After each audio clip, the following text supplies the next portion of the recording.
Hi, I'm Tim. Welcome to our channel and thanks for logging on. Today we're discussing the Audemars Piguet Royal Oak Automatic reference 14790BA.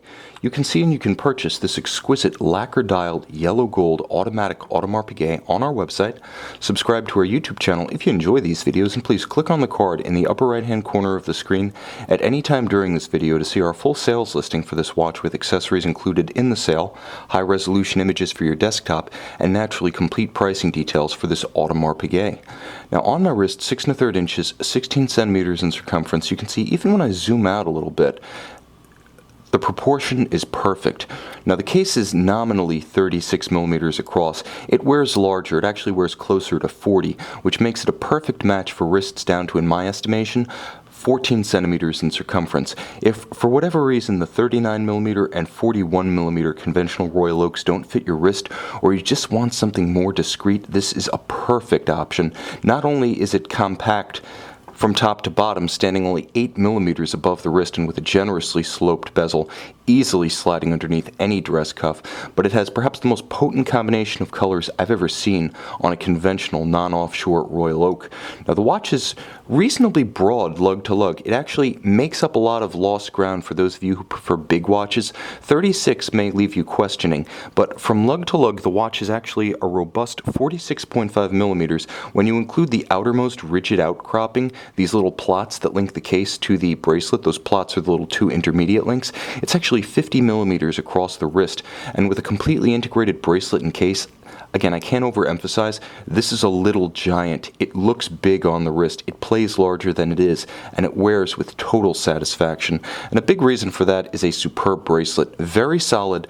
The watch itself is actually a mid-D series Audemars Piguet, which is to say, around 1990. It features pre-1995 hallmarks on the case, but extraordinarily, the bracelet features post-1995 hallmarks from Audemars Piguet, meaning at some point during its life, this Royal Oak had the rare pleasure of receiving a new bracelet and clasp from the factory. So this is an exceptional timepiece to begin with due to the full metal of the bezel, minimal, if any, evidence of refinishing, and of course that color combination. But getting a bracelet and clasp that probably are at least 1/2 to a full decade newer than the watch from the manufacturer is an extraordinary advantage. And it is an extraordinary bracelet. You can see, like every Royal Oak since 1972, the tolerances are incredible. The highlights are exquisite. You can see that hairline polished bevel along the flanks of the lugs, satin finished on the top. So little polish is used, but it shines through so beautifully. You can see it on the edges of the individual intermediate links. It shines through like jewelry upon gold, simply exquisite, and it's actually easier to see the steps between the bracelet links than it is to feel them. That's how progressive and beautifully finished they are. This is beauty that you can see, in a manner of speaking, with your eyes closed. That's how close the tolerances are as the bracelet necks down. Now the watch itself is everything you'd expect of a Royal Oak. It has the octagonal bezel, first drawn by Gerald Genta in the early 1970s, but this one, as you can see, features the white gold hexagonal bezel bolts, deeply recessed. Now that's a sign, and these are the signs we look for when we actually seek out these watches, but recessed bolts are a sign of either a new bezel from the manufacturer or a bezel that has never really been refinished. So this one is in exquisite condition with full metal remaining, and you can see the combination of polished highlights and satin finished tops. Again, immaculate. Like everything else on this watch, it's a time capsule piece. One might even say a time machine piece, because even time capsules seem to show some elapsed time and evidence, and this one simply doesn't. And that continues on the dial. The dial is spectacular.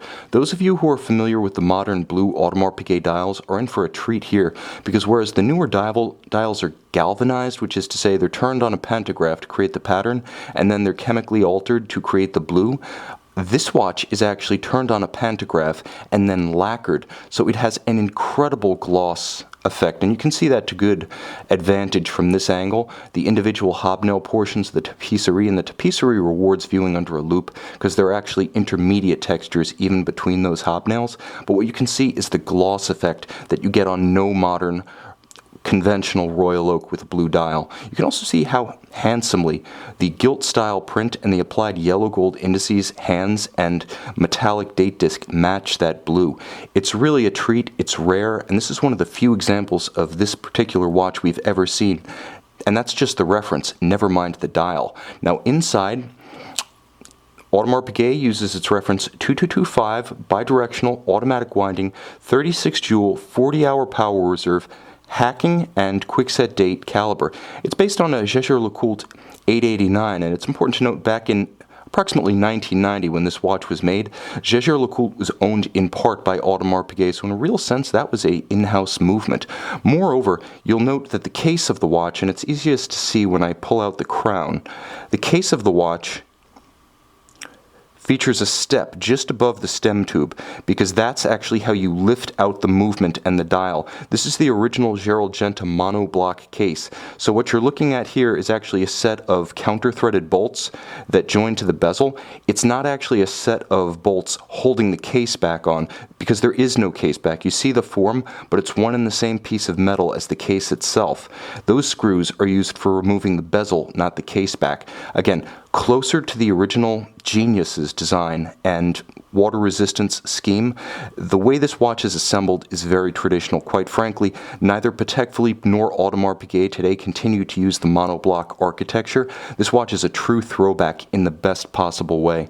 With JLC on the inside, Audemars Piguet's metalwork on the outside, and a dial made by Stern Creations. Yes, those Sterns, they of Patek Philippe. This watch is like a horological tour of Switzerland. You can see it and you can buy it on our website.